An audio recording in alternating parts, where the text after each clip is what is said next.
Right. So Lisa has a question here. I had a top-down awakening. I'm now experiencing burning on my left side of my back and shoulder.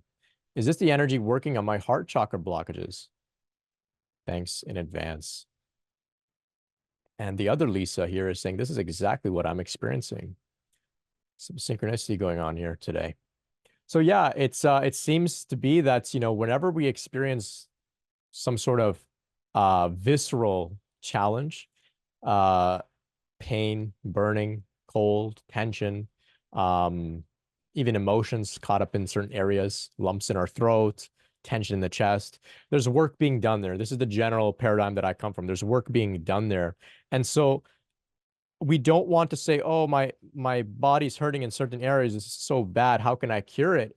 Instead, we want to get empowered and say, oh, work is being done here.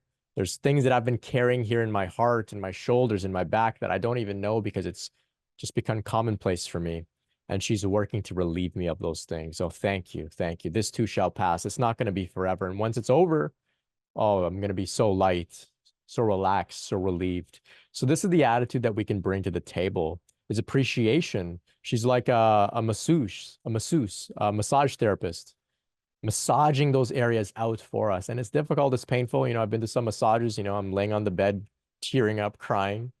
And a tiny little woman is really beating me up. It's like I'm getting beat up, but I'm so grateful. I'm saying, oh, she's taking out all the tension. This is great.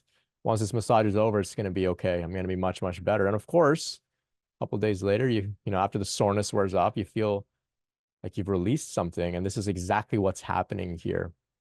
The only difference is, you go to a massage therapist willingly.